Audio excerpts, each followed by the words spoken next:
This video focuses on Canada's policing system. Let's proceed to the short details about Canada. Canada is a country in North America. Its 10 provinces and 3 territories extend from the Atlantic to the Pacific and northward into Arctic Ocean, covering 9.98 million square kilometers, making it the world's second largest country by total area. Canada's capital is Ottawa, and its 3 largest metropolitan areas are Toronto, Montreal, and Vancouver. Canada is a parliamentary democracy and a constitutional monarchy in the Westminster tradition.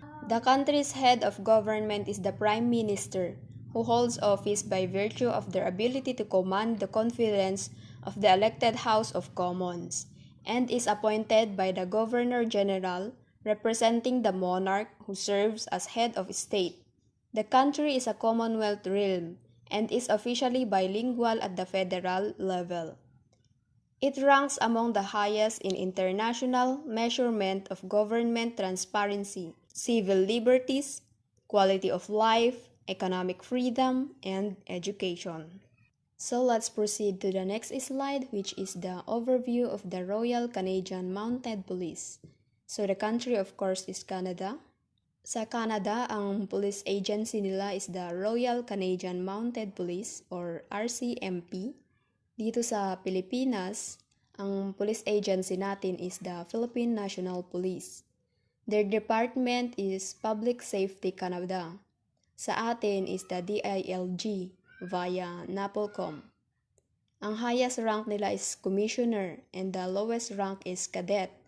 Sa atin, sa Pilipinas, Police General ang highest rank at Patrolman ang lowest rank. Ang motto nila is Uphold the Law. Yung type of law enforcement nila is decentralized law enforcement because they have several police organizations. Sa atin, centralized tayo kasi isa lang yung police organization natin, which is the PNP. Their estimated strength is 30,558 as of April 2021. Mas lamang tayo dito kasi yung estimated strength natin as of 2020 is 210,000. This is the logo and badge of the Royal Canadian Mounted Police.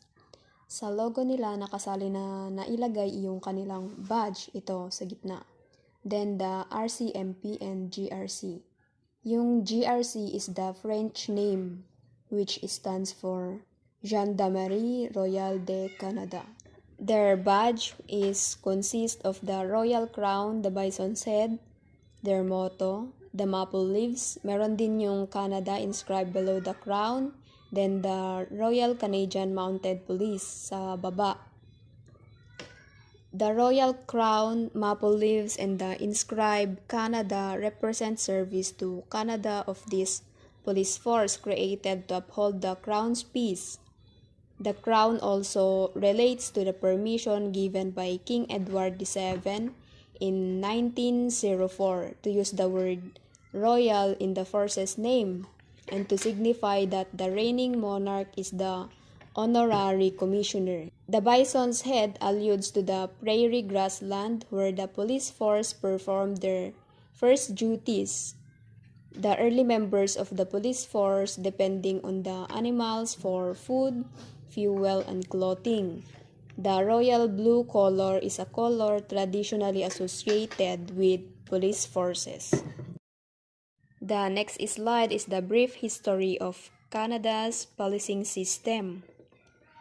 So, Canada's earliest legal tradition can be traced back all the way to 1651 when Quebec City adopted the watchman system modeling of various cities in France.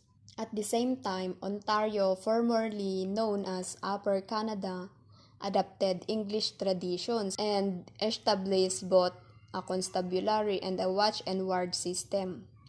In 1835, Toronto created a police department using England's Metropolitan Police Act as a model, and Quebec City and Montreal followed suit in 1838 and 1840. In 1867, provincial police forces were established for the vast rural areas in eastern Canada. In 1868, the Dominion Police was established. The Dominion Police operated primarily in the more densely settled eastern portion of Canada. The Dominion Police is responsible for policing the mainland of Canada. It was also responsible for state security functions such as protecting government buildings, performing Secret Service work, and maintaining criminal records.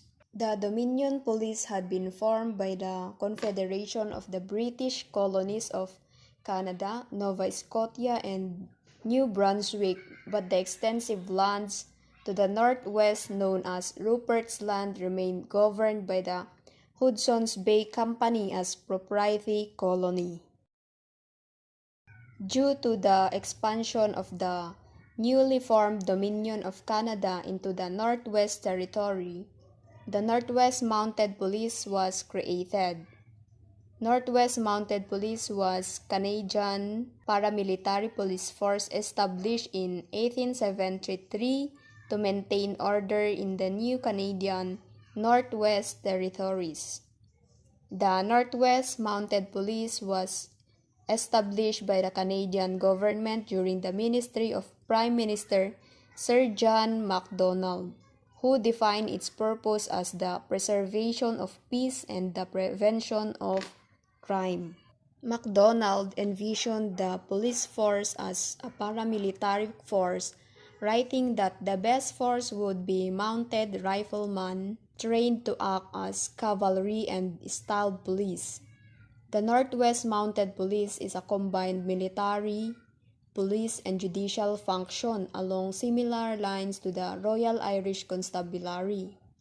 In 1874, the Northwest Mounted Police were deployed to the area of the present Alberta border. Their ill-planned and arduous journey of nearly 900 miles became known as the March West and was portrayed as an epic journey of endurance. The Northwest Territory pala is the most populous state in Canada. By 1896, the government planned to pass policing responsibilities to the provinces and ultimately disband the Northwest Mounted Police. However, with the discovery of gold in Klondike, the Northwest Mounted Police was redeployed to protect Canada's sovereignty over the region and to manage the influx of prospectors. Northwest Mounted Police volunteers were sent to fight in the Second Boer War. In recognition for that and the 30 years of service policing the Northwest and Yukon territories, King Edward VII awarded the title Royal to the Northwest Mounted Police in 1904 and now became the Royal Northwest Mounted Police. In the aftermath of the violence of Winnipeg General Strike, the government merged the Dominion Police and Royal Northwest Mounted Police to form the Royal Canadian Mounted Police in 1920. The Royal Canadian Mounted Police or RCMP provides provincial policing in every province save Ontario and Quebec, as well as having jurisdiction over federal crimes and national security. The RCMP is unique in the world since it is a national, federal, provincial, and municipal policing body. As Canada's National Police Service, the RCMP are primarily responsible for enforcing federal laws throughout Canada, whereas general law and order, including the enforcement of criminal code and applicable provincial legislation, is constitutionally the responsibility of the provinces and territories. Larger cities may form their own municipal police departments. Under the provincial and municipal contracts, the RCMP provides frontline policing in all areas outside of Ontario, and Quebec that do not have an established local police force. Under its National Police Services branch, the RCMP supports all police forces in Canada via the Canadian Police Information Centre, Criminal Intelligence Service Canada, Forensic Science and Identification Services, Canadian Firearms Program, and the Canadian Police College. Members of the RCMP were called the Mounties because they are utilizing horse for patrol and internally as the force. So aside from the Royal Canadian Mounted Police, Ontario and Quebec operates their own police force kaya decentralized yung type of law enforcement nila because they have several police forces or organizations. Hindi gaya sa atin that we only have the Philippine National Police. So let's proceed to the overview of Ontario Provincial Police. Ontario is the second largest province of Canada in area.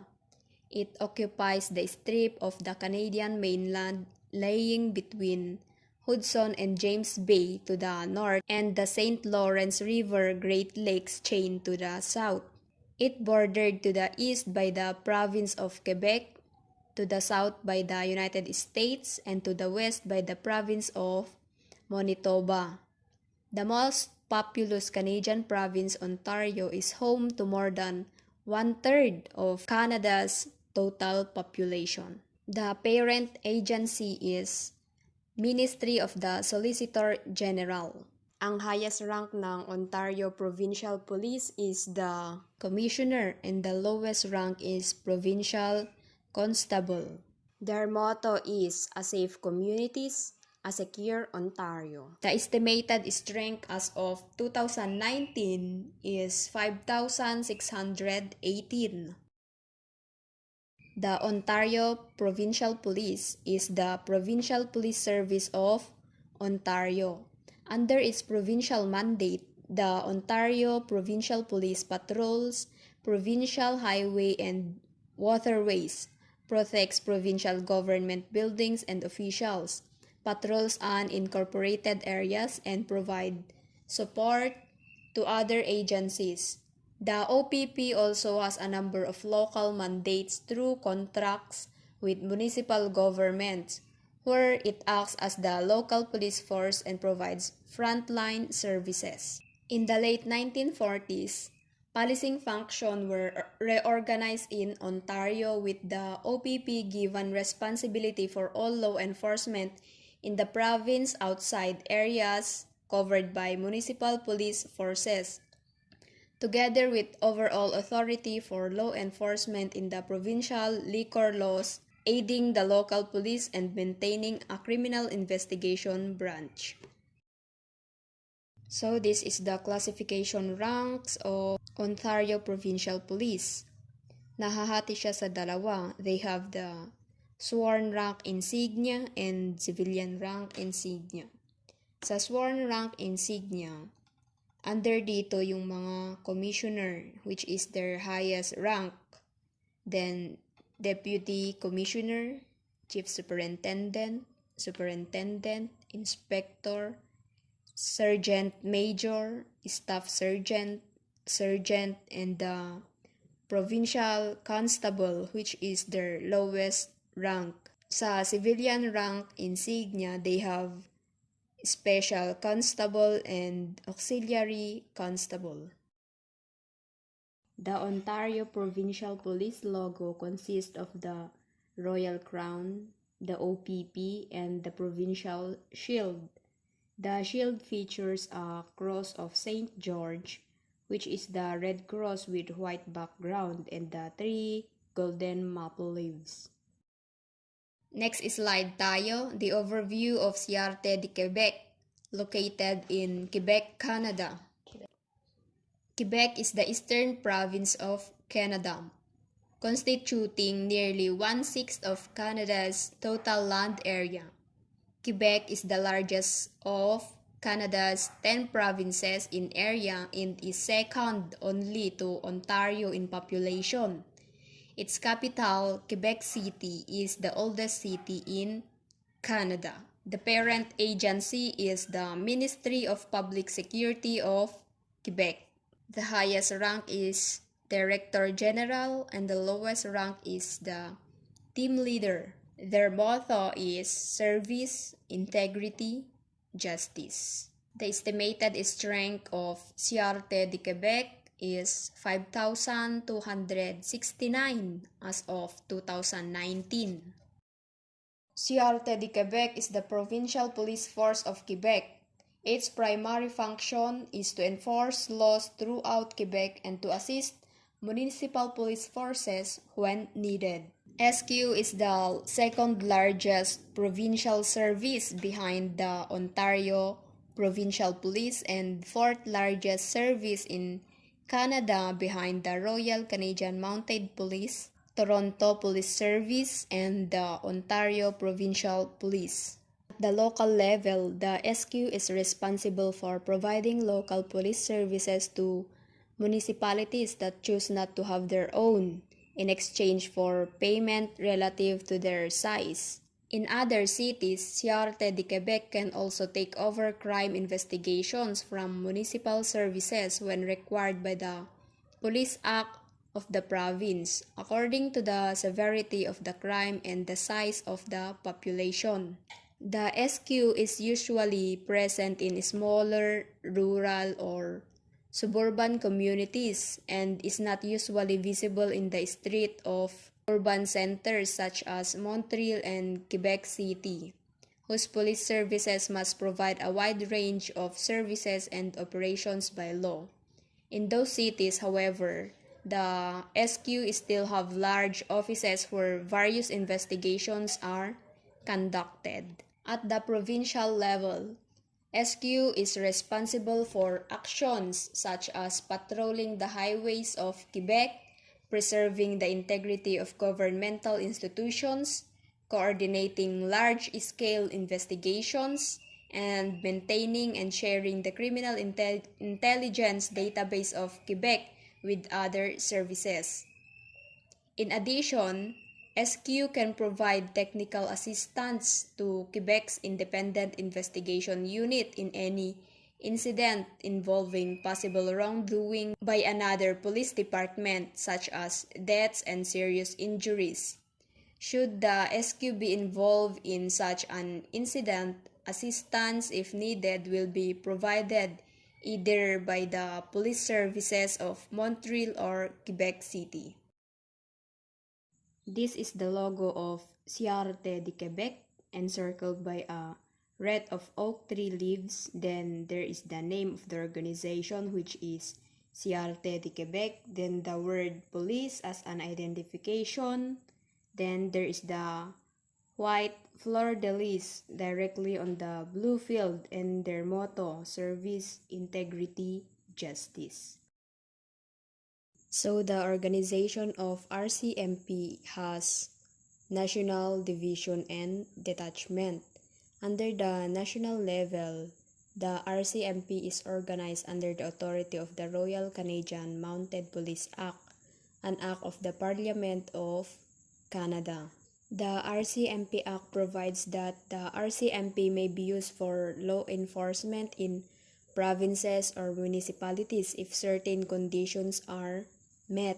In accordance with the Act, the agency is headed by the Commissioner of the RCMP, who, under the direction of the Minister of Public Safety and Emergency Preparedness, has the control and management of the force and all matters connected therewith. Sa divisions, the RCMP divides the country into divisions for command purposes. In general, each division is coterminous with a province. For example, the C division is Quebec. The province of Ontario, however, is divided into two divisions, the National Division and O Division. There is one additional division, the Depot Division, which is the RCMP Academy at Regina, Saskatchewan. and the Police Dog Service Training Center at Innisfail, Alberta. The RCMP headquarters are located in Ottawa, Ontario. Okay, next tayo, detachment. Detachment is a section of the RCMP which polices a local area. Detachment vary greatly in size. The largest single RCMP detachment is in the city of Surrey in British Columbia with over 1,000 employees. The second largest RCMP detachment is in Burnaby, also in British Columbia. Conversely, detachments in small, isolated rural communities have as few as 3 officers. The RCMP formerly had many single-officer detachments in these areas. But in 2012, the RCMP announced that it was introducing a requirement that detachments should have at least 3 officers. This is their organizational structure. Oh wait, I'll just crop it. Oh, ayan. So this is from highest rank to the lowest rank. Then this is under division. So sa East, they have the O Division, which is Ontario. A Division, the National Capital Region, the National Headquarters. C Division is Quebec. Then F, H, L, and B Divisions. Sa West, they have E Division, which is the British Columbia. K Division is Alberta. G Division is the Northwest Territories. Then F, D, M, and V divisions. The RCMP work in over 700 detachments in 150 communities across Canada. Police rank and insignia in Canada. The police in Canada's rank differ according to the different police force and depend on the different laws at the federal, provincial, and municipal level. Royal Canadian Mounted Police or RCMP, the rank system of the RCMP is partly a result of their origin as a paramilitary force. Upon its founding on February 1, 1920, the RCMP adopted the rank insignia of the Canadian Army, which in turn came from the British Army. Like in the military, the RCMP also had distinction between commissioned and non-commissioned officers. The non-commissioned ranks are mostly based on military ranks, which is apart from constable. Non-commissioned officer rank above staff sergeant resemble those that formerly existed in the Canadian Army but have since been replaced by warrant officer. The commissioned officer rank, by contrast, use a set of non-military titles that are often used in Commonwealth Police Service. The number of higher ranks like Chief Superintendent and a Deputy Commissioner has been added to and increased since the formation of the force, while the lower commission rank of Sub-Inspector has been dropped. The first picture is the Commissioner and the second is the Non-Commissioner Officer. This is the rank and insignia of RCMP. Next is the Parliamentary Protective Service.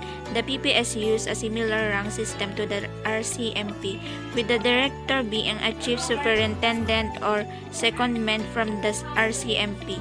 The officer in charge of PPS operation hold the rank of superintendent, team manager hold the rank of sergeant, supervisor hold the rank of corporal, and officer with no leader responsibility hold the rank of constable. In Alberta Provincial Police, the Alberta Provincial Police was police force active Alberta, Canada from 1917 until 1932. They have the rank Commissioner, Superintendent, Assistant Superintendent, Inspector, Detective, Sergeant, and Constable. We have the Peace Officer ranks and insignia for the Alberta Sheriff Branch, and also Edmonton Police Service, Calgary Police Service, and Lethbridge Police Service. In British Columbia, we have the rank and insignia of British Columbia Sheriff Service.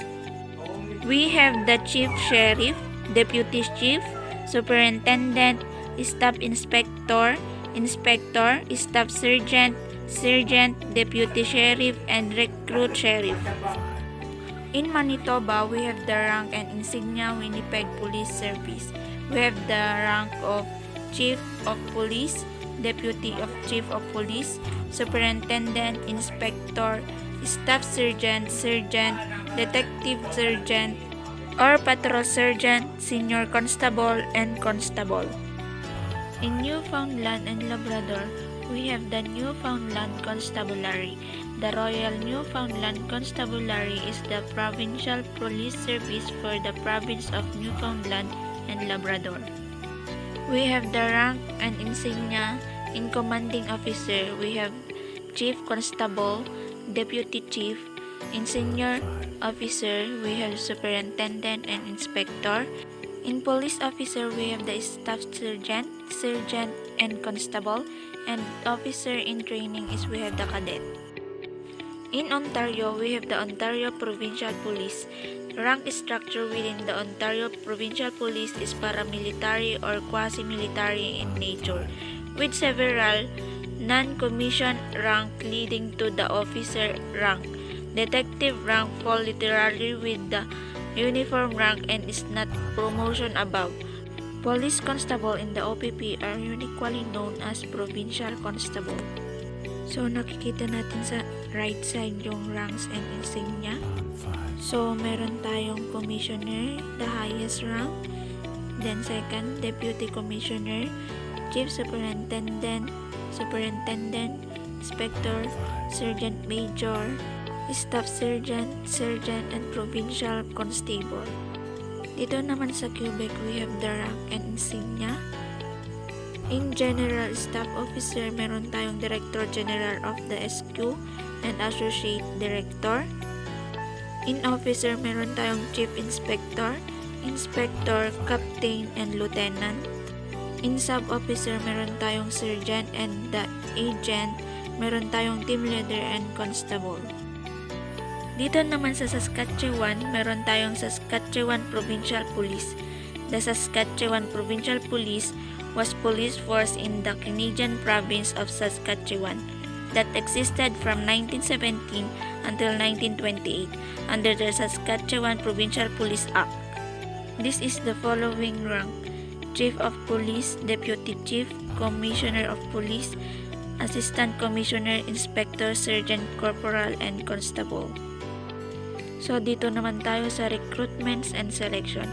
The following are minimum qualification. First is be a Canadian citizen or permanent resident of Canada. Second, be proficient in English and or French language. Third, have a Canadian high school diploma or equivalent. Katulad sa Philippines, kailangan din natin ng certification or diploma. Number 4, be in good health. Number 5, meet the vision standard. Next, meet the hearing standard. And number 7, meet the necessary level of physical abilities. Number 8, have a good character. And the last, have no criminal conviction and no criminal charge pending. Dahil kung may naging kaso ka, hindi ka pasok. Meron din tayo sa RCMP, where is permanent resident in Canada for the last 10 years. 2, be at least 19 years old. 3, possess a valid unrestricted driver license. 4, be able to spend 26 weeks at the RCMP Academy in Regina. 5, be willing to relocate anywhere within Canada. 6, not have been any tattoos. And the last is not wear any personal effects on the body that may interfere with the personal protective equipment. And also, we have the Vancouver Police Department, Calgary Police Service, and Toronto Police Service. So let's go to the application process. We need to pass the written exam and also the physical exam. Example dito ay yung running as the same in Philippines, then pagtulak sa 80 kilos weight if I'm mistaken, and also carrying 80 kilos as a example. And number 3, psychological exam. Kailangan natin ma-meet yung minimum psychological exam. And number 4, medical exam. Dito nila titingnan kung may sakit ka at kung nakakahawak ba ito. If meron, hindi ka qualified. Same din ito sa Pilipinas in police officer applicants. Then polygraph exam and background investigation. This background investigation is the same in Philippines. Titignan nila kung saan ka nakatira, kung sino mga kapitbahay mo, and also family members, at marami pang iba. So let's watch the actual training. Your life as a civilian is over. Your first name from now on is Cadet. My first name, and you can pick one of two. It's either Sir or Sergeant Major. Your hours of work are from the time your feet will hit the floor in the morning until the time your ass hits the bed at night. You will be tested at every turn. Trust me, you will. I want to see what you're made of. Will you make mistakes? Damn right you will. Will I correct them? Damn right I will. What I want to see from you is how you react to those things. Can you remain focused on your job? Can you remain professional regardless of the pressures that are put on you? There are standards here. Don't rely on the standard to try to meet it. Exceed it. Everywhere. Every time.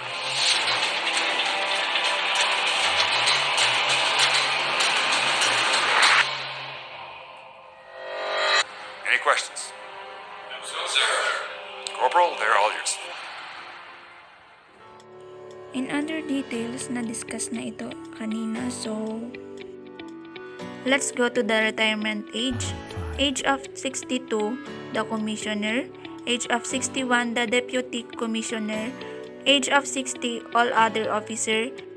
And if the officer may be granted a year-to-year extension to age 65. We may add the police to population ratio. We have 183 officer is equivalent to 100,000 population. Best practices. Canada prepared 12 initial projects for capacity building border and police agencies in Southeast Asia. One of the first projects to be implemented from the $12 million allocated through the ACCBP was intended to develop Port Intelligence Unit or PIU. The project was organized under 3 thematic areas. First was the building of infrastructure and establishment of physical space for the PIU. Second was an effort at officer training and mentoring in intelligence and investigative skills. And the third team comprised cooperation and coordination, attempting to link to national, regional, and international bodies for the purpose of effective intelligence sharing. GAC 2013-2551-3. CBSA proposed working with the UNOBC because it will complement other Australian-directed projects, in particular and Coordination and Analysis Unit or CAU project, which seek to improve strategic level information sharing on migrant smuggling in Southeast Asia, and the Patrol project, which focuses on improving border security in the Greater Mekong Sub-region or IBID. That Canada or Canadian policies are 1. Create national use of force guidelines. Congress and the Department of Justice should issue a national use of force handbook which outlines recommendations that are consistent with constitutional and statutory obligation, and the Police Executive Research Forum Use of Force Principles. Applicants for federal funds should be required or encouraged to comply with these guidelines in order to receive funding. 2. Hold police departments responsible for negligence.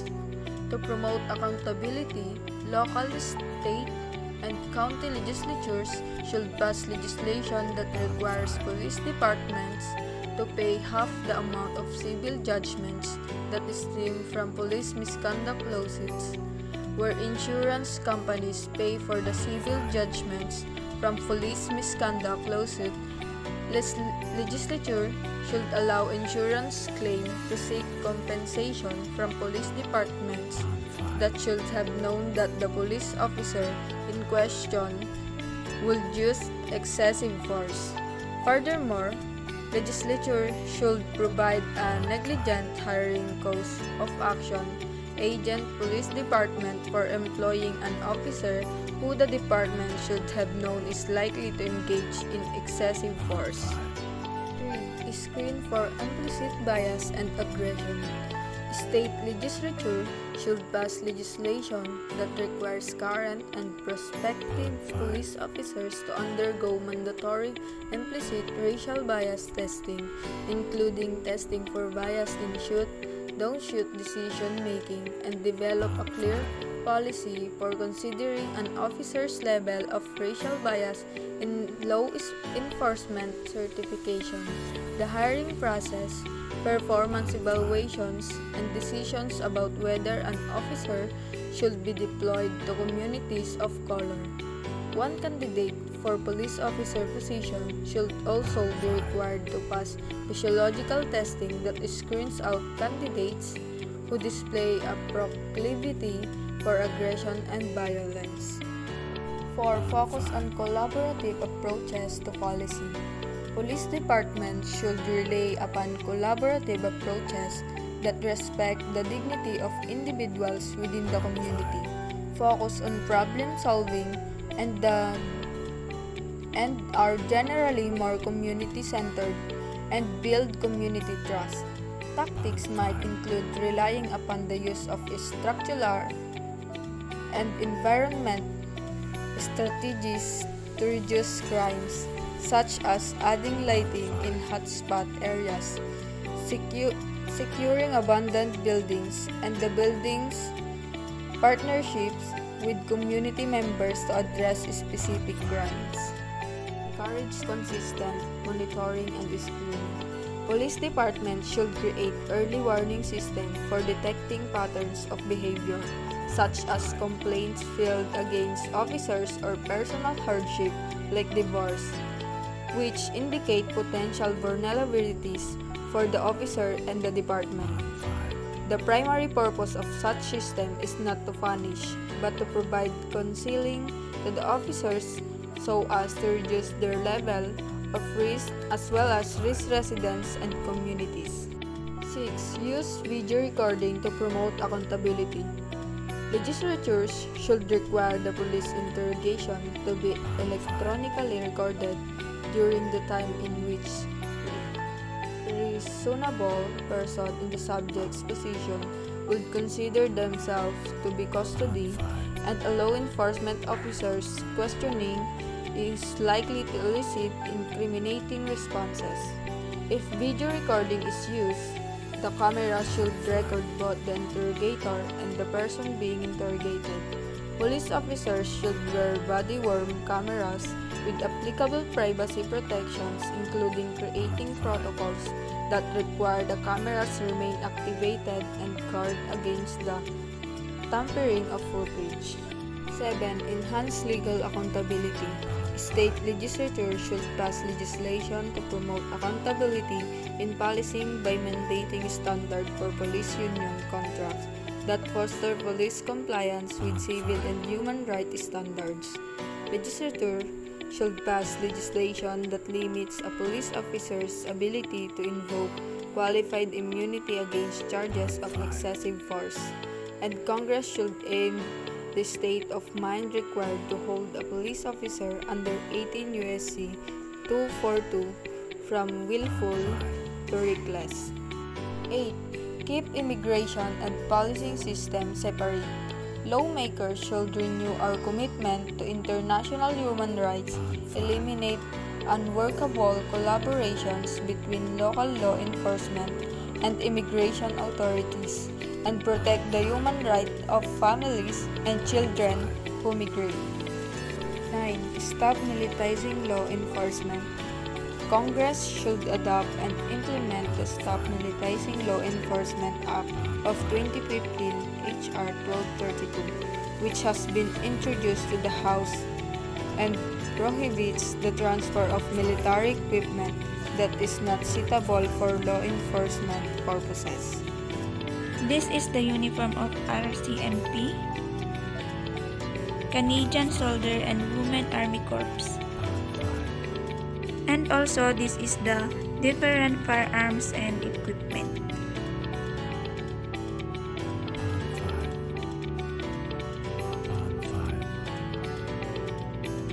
So that's all. Thank you for watching and listening.